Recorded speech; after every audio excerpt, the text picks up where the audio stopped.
Merci, au nom de Patricia, bien entendu, pour admirer ces choses merveilleuses et très touchantes. Par exemple, ce tableau-là, ou ceci, que je trouve singulièrement touchant et fort. Elle m'a demandé de dire quelques mots. J'ai envie, en exergue, de placer cette phrase célèbre et qu'il faut peut-être bien comprendre, qui a été interprétée de différentes façons, du philosophe autrichien Ludwig Wittgenstein, qui disait « Ce dont on ne peut pas parler, il faut le taire ». Ça fait partie d'un ouvrage épouvantablement compliqué, un Tractatus Logico-Philosophicus. Mais je prends cette phrase un peu hors contexte pour dire qu'il y a du mystère derrière les mots et qu'il peut y avoir un langage qui dissimule le secret de l'être et de l'amour et un langage qui le laisse en quelque sorte filtrer. Ce langage n'est pas forcément un langage avec des mots, ça peut aussi être la peinture, qui dit elle aussi l'indicible d'une certaine façon, qui révèle, qui manifeste quelque chose qui n'est pas que l'addition des mots, mais qui au travers de quelques mots peut transparaître, un peu comme une lumière qui vient vers nous à travers un vitrail. Mais un vitrail, vous savez bien, on ne l'apprécie que de l'intérieur. Dehors, le foyer d'un vitrail n'est pas très intéressant, c'est même plutôt moche.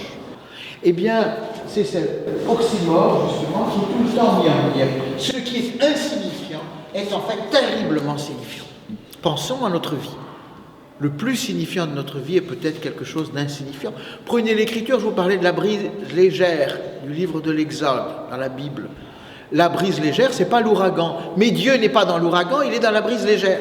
C'est-à-dire dans ce qui apparemment est insignifiant, mais qui est pourtant beaucoup plus signifiant que ce qui paraît superficiellement être signifiant.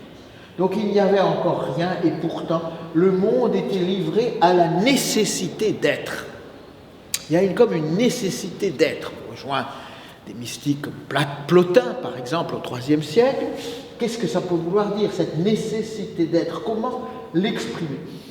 J'ai envie de parler de poussée de l'être, c'est-à-dire que l'être, c'est comme ce qui surgit, ce qui émerge. C'est peut-être un mot qu'on pourrait employer.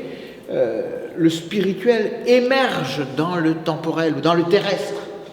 L'émergence. L'émergence, c'est un processus qui est mystérieux, au fond. Émerger, ça veut dire sortir de... Mais on n'est pas dans l'idée de cause, c'est beaucoup plus profond que ça. Émerger. Dans notre vie est peut-être une longue émergence. Nous naissons à nous-mêmes tout au long de notre vie. Jeunesse, ça me fait penser à naissance.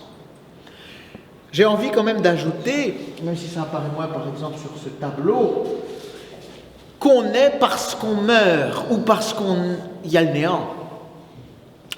C'est-à-dire que d'une certaine façon, il faut qu'il n'y ait pas d'être pour qu'il puisse y avoir de l'être.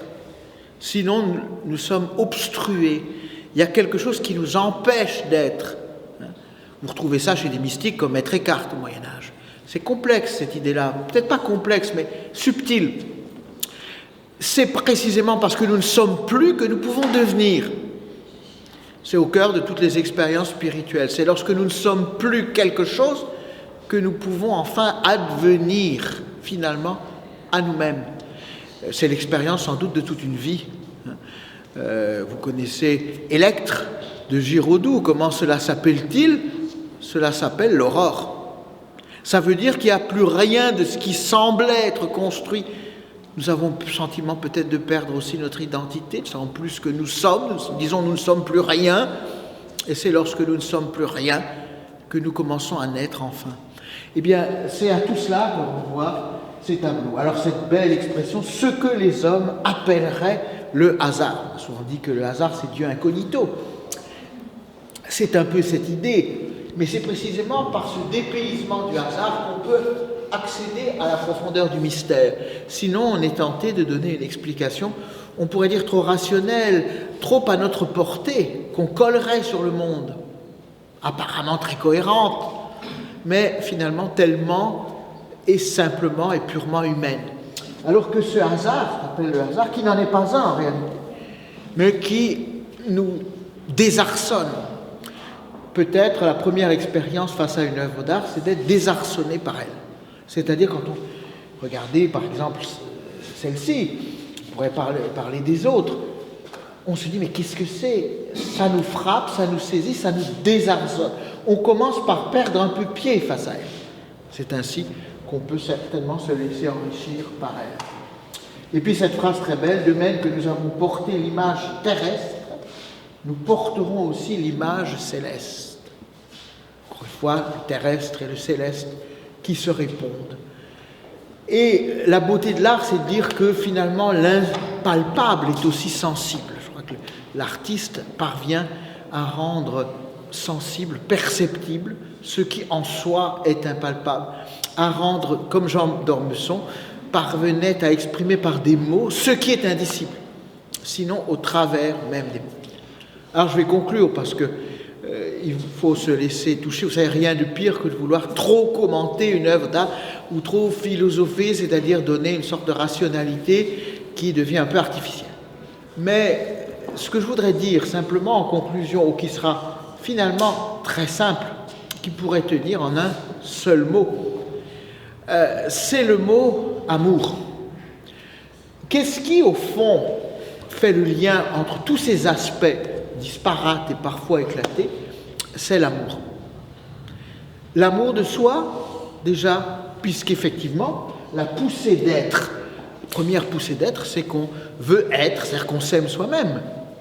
Encore une fois, l'amour de soi, chose très importante, les gens qui ont été privés d'amour de soi toute leur vie, mais cet amour va beaucoup plus loin, puisqu'il participe à une totalité d'amour, à l'amour de Dieu, on pourrait dire. Jean d'Ormesson a un jour dit qu'il n'y avait qu'une seule question, il reprenait une idée de Jean Guiton, que j'ai eu la chance de connaître, qu'il n'y a qu'une seule grande question philosophique, qu'une seule alternative philosophique, parce qu'après, c'est entre l'absurde et le mystère. Voilà.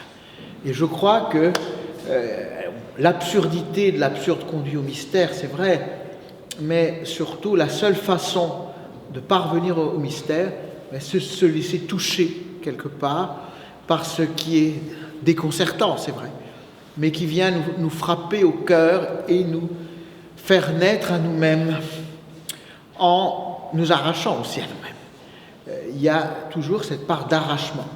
Je ne sais pas si vous êtes d'accord, Patricia, avec cette idée-là, mais il y a toujours une part d'arrachement à nous-mêmes. C'est-à-dire, au fond, on pourrait dire, comme on est une église, dans une église, c'est la mort et la résurrection. C'est-à-dire que si le grain ne meurt, si nous ne mourons pas, nous ne pouvons pas naître pleinement à nous-mêmes.